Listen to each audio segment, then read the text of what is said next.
Om Jananim Sharadam Devim Ramakrishnam Jagadgurum Padme Tayo Shritva Pranamami Murmuhu.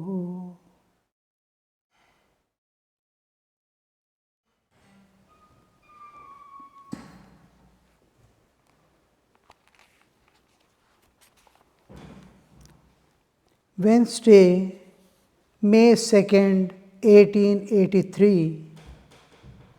About 5 o'clock in the afternoon, Sri Ramakrishna arrived at the temple of Brahmo Samaj in Nandan Bagan, accompanied by M. Rakhal and a few other devotees.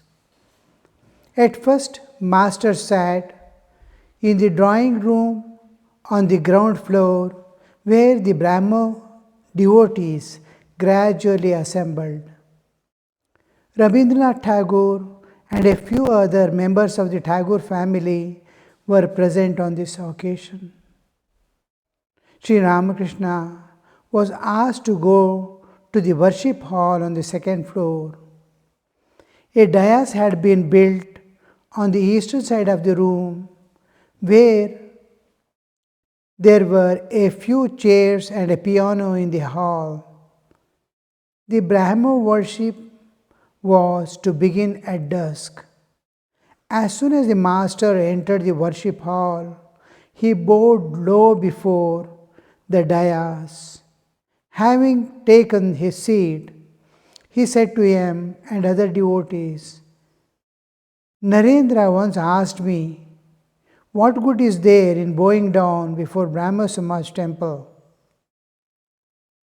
The sight of the temple recalls to my mind God alone.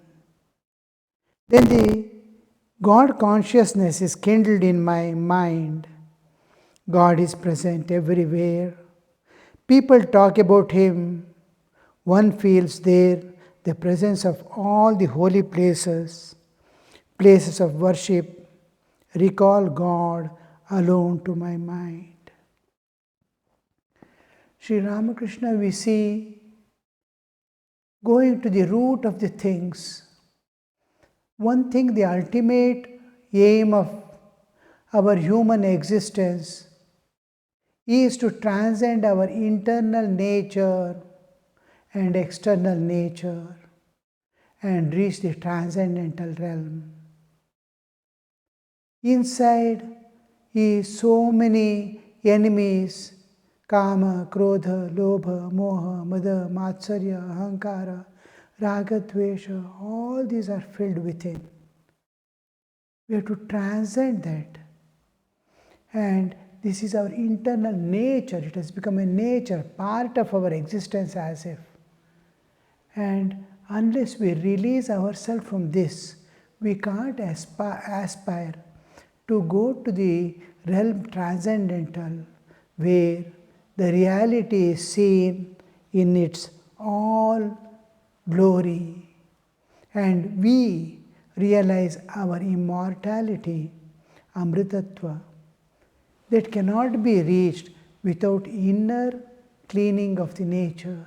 Similarly, we are in the realm of nature, bound by time and space, desha kala. It is desha kala baddha. It is bound by time and space and causation. Causation appears in our life, the human life, as karma, karmic load. And we often see the whole picture changes when we enter into new realm of existence. The whole thing is how to transcend our inner nature and peep beyond, how to be free from the external nature, the influences of the nature externally. They are constantly working, giving us pain and pleasure, temptations, all things placed before us by the nature, and then instigating from within as the guna, triguna, sattva, raja, tama. She is pervading our bodily existence, mental existence, our spiritual except spiritual existence. All layers of our existence is pervaded by nature. If I am in sattvic state, it is all right. If I am in rajasic state of desires, if I am in tamasic state like matter, imperceptible to the external, inactive to the external things, that is tamas. What would be my state? I have to release myself from these influences of nature, external, which is forcing me, and I am in a cycle from birth to death. We are growing every day as if and moving towards the final leaving the body. How the child grows through the youth, middle age, old age, and dies away to be born again. So this cycle, this is the whole play in which we are caught now in the grip of nature. How to transcend this nature and go beyond is to see, slowly penetrate into nature and try to see divine everywhere. How can you see divine in every object? How can you see divine in all the material objects of the world? It is there. Because I have identified with a body, I am not able to see. Can I see this world independent of body? Then I will be seeing divine alone. God is there in front of me, and I am seeing world because I have developed a software which converts God into world and is presenting me. Can I change the software within me to create a software that seeing the world, I must be able to see the divine? Yes, you can. How? There is a training process. Wherever the glory of God is seen in any way, anywhere, try to penetrate there. Oh, this is God. This is the Vibhuti Yoga. Sri Krishna tells to Arjuna, wherever there is glory, wherever you see there is light, wherever you see there is love, wherever you see there is peace, all these glories, wherever you see, know that I am there. Is he not there elsewhere? He is there, but he asks to see particular places where you can recognize. First begin with wherever you can recognize seeing God. So the temples are there, churches are there, masjids are there, so many places of worship are there. Can you see the divine there?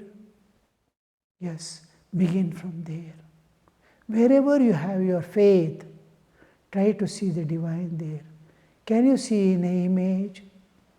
It's very good because you beginning to see in matter the divine.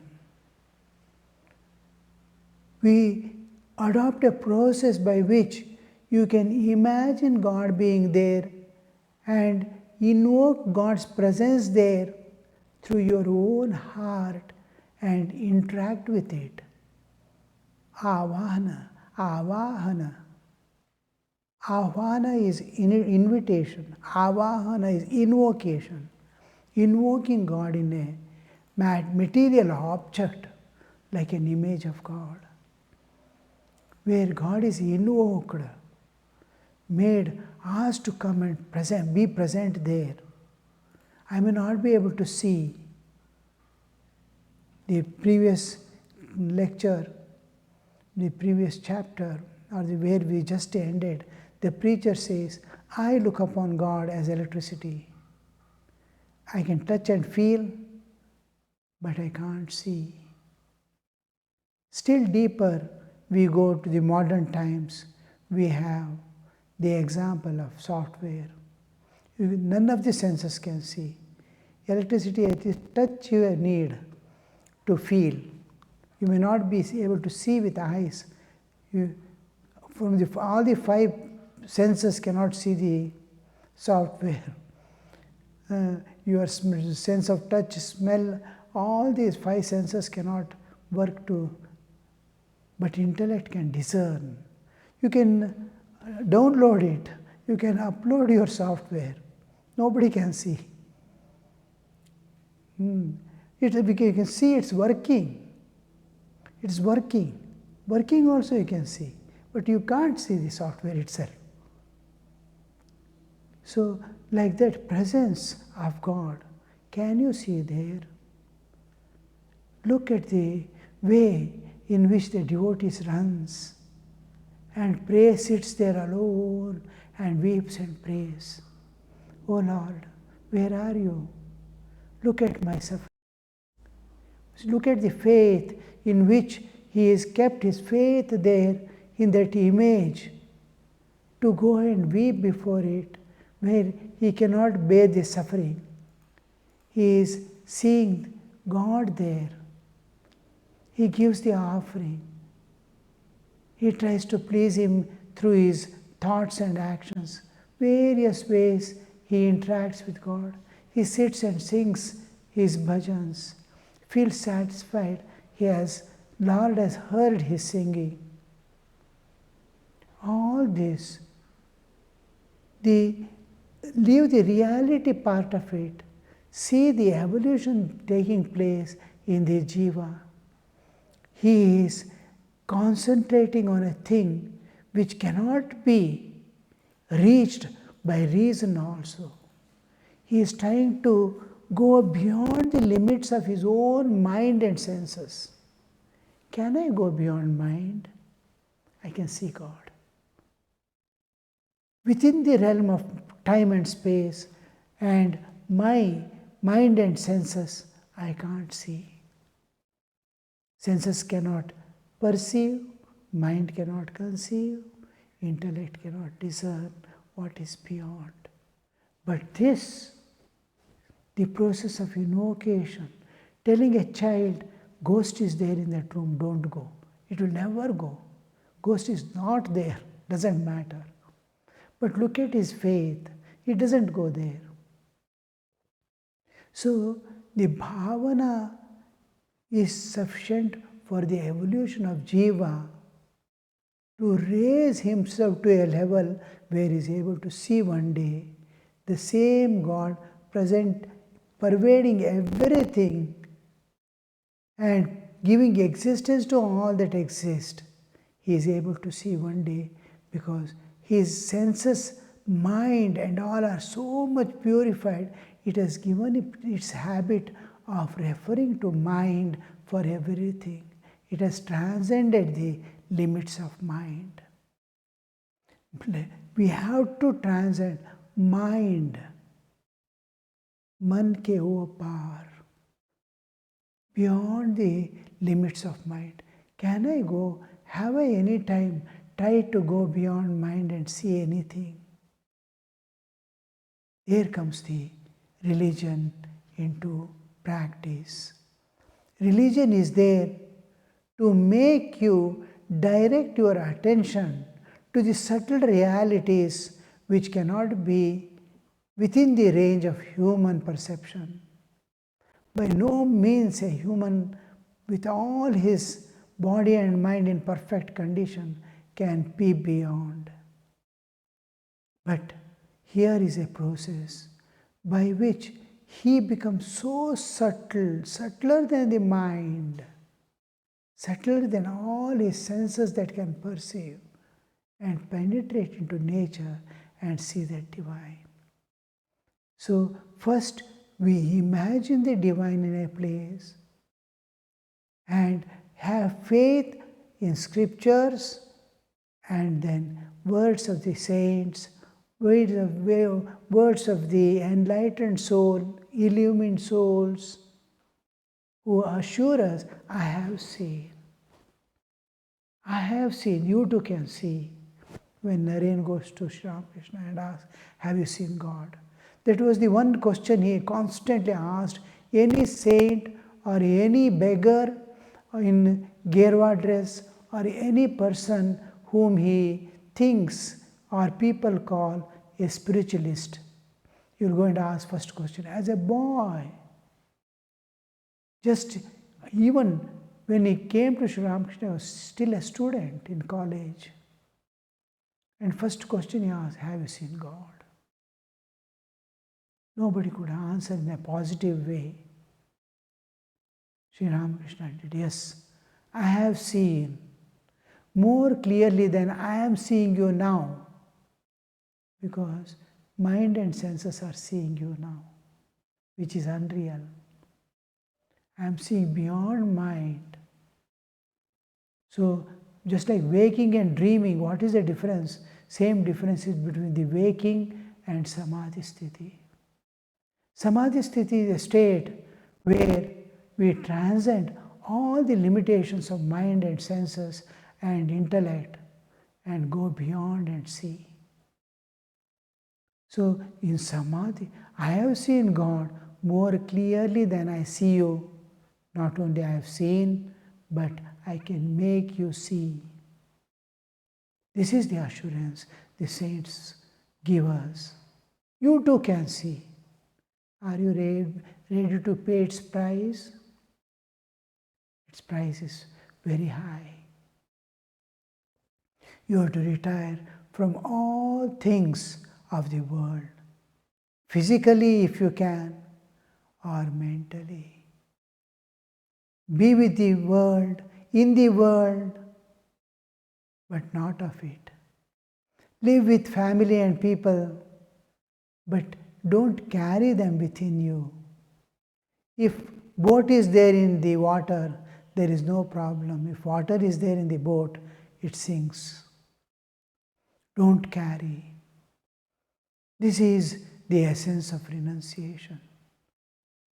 So Sri Ramakrishna is practically making it see the saints and great people. What they do is less teaching, more observing. Their observing is every bit of what they speak or tell, they show in their own life. He has gone to the Brahmo Samaj temple. There is nothing in the temple because it is Advaitic, a place called temple. There, one dais is there on which the person is going to sit and speak to people. And there, Sri Ramakrishna goes, no images, no nothing. He goes down to the dais itself. And then comes and sits. Then he says, see, I go down here to the dais because God is there everywhere. And here so many people have kept their faith there. Because of the faith of so many people, God has to be specially manifest there. Just like everywhere, television waves are there everywhere. Anywhere you can put an antenna and put a TV set. It will start relaying. Now, everywhere it is there, but in the TV set also it is there. But it can manifest there in a special way. Because things are so arranged in that every object as the TV set is designed to present what is there in the TV waves. What is there, it can depict. Like that, the images, the things where hundreds of people are keeping their faith, there, the TV wave manifests themselves with pictorially in a TV set God manifests there because of the faith of the people. Sri Ramakrishna used to tell, both God is Nirguna Nirakara as well as Saguna Sakara. Both are true. If the absolute is true, the relative also is true. Manifestation of God in various ways is also true. God is unlimited. He can manifest anywhere, in any form, any time, because He is unlimited. I am limited. I am limited by form. I cannot take any form and move about. Next moment I cannot become a dog and move about here, because I am limited. God is not limited. I am limited power. I can lift only 20 kilos. I cannot lift a mountain. But God doesn't have that limitation. He can do and undo anything. God has no limitation of time. I am now. Earlier I was not there. I am not going to be there after a few years. Never to be seen again. So I am limited by time. God is not limited by time. I am limited by space. I am here, I am not there. God is not limited by space. He is everywhere and beyond. Beyond the time and space. Time and space appear in Him and disappear as universes. Ananta Koti Brahmanda appear in Him and disappear again. Time and again, Srishti Sthiti Pralaya is going on with innumerable universes. So this God, who is unlimited, is a conscious entity. Just like I am conscious, I am able to listen and understand everything. God is consciousness itself. I am a conscious entity. What is the difference between conscious entity and consciousness itself? Conscious, this is like sunlight and sun. Sunlight is there, sun is not here. Sunlight is the manifestation of the sun.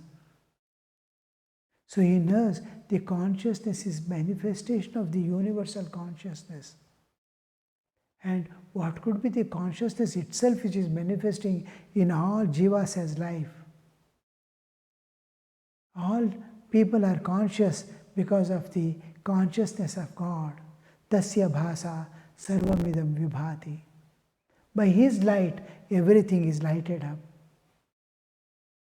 So this light, which is lighting up, will it not understand my feelings? If a dog can understand my feelings, if a snake can understand my feelings, can God not understand the feelings of a man is calling, is seeing, he is aspiring for? He does. He does come, He does appear, but there is a condition. Don't hold anything. If you hold, it cannot be revealed. Now, you have a car or a motorcycle. Only one part is tied to a pole. Whole vehicle is free. One part. The carrier last edge is tied. Vehicle will not go. It cannot move. Only one part. The rest is free. Engine is working. Everything working. This has to be released for the vehicle to move. This release, are you able to release all the bonds that are binding you in this world without disturbing the nature? Nature has given you a body, nature has given intelligence, nature has given buddhi, she has given you bhavanas, she has given you senses, everything. She has made you to live in a particular place, with a particular family, with particular identity. Don't disturb anything. Just be uninvolved, be unentangled, free. Do everything, love everyone, serve everyone, but don't carry. You have left everything. Dispassion. This is Vairagya. Vairagya is dispassion, not detachment or running away from the things. You can't run away. Where will you run away? Vairagya, dispassion, is to do all the duties without any expectations, without any desires, without any reward, without any acceptance of the reward. Whatever I get, we keep at the feet of God back. Tera tujhko arpan. What do I lose? You have given this, I am offering it back to you. So this is renunciation. This is Vairagya. This is Tyaga. Tyaga is not running away, but being where God keeps. The nature of the saints is such that wherever God keeps, in whatever state He keeps, I accept it. Wherever God keeps, in whatever state, I accept it because I have the faith, whatever He does for my good. I never aspire for a heaven if He keeps in the hell. I never aspire for a heaven if He keeps me in the hell. Because I know whatever He does is good for me. So this is how they walk. To be with God is the whole thing. If I am in Naraka, if I am in hell, doesn't matter. You be with me. I have no problem. If you keep in the heaven, all right. I never aspire for hell. You be with me. Even if I am there in the heaven, I don't want any enjoyments of the pleasures of the heaven. No, I want you. Will you be there with me? Then any place is all right. Sri Ramakrishna used to say, wherever I am in the Ayodhya of Rama. So that awareness of being one with all things, being one with divine, and to see divine everywhere. Sri Ramakrishna is lighting a new light in our hearts. Try to see divine everywhere. Begin with a small thing of seeing divine wherever you can see. Matra Devo Bhava, all right. Try to see God there. Pitra Deva Bhava, all right. Try to see the divine there. You can't see, then leave it, doesn't matter. Where can you see? Can you see in the Acharya Devo Bhava? Can you see in the Atiti Devo Bhava? Wherever you can see God. Murti Devo Bhava, Murkha Devo Bhava, can you see? That's what Sri Vinayakanandaji says. Let your present God be the illiterates. Serve them as God. So try to begin seeing God in one place. Extend it to all layers. Om Shanti Shanti Shanti Hari Om Tat Sat Shri Ramakrishna Arpanamastu.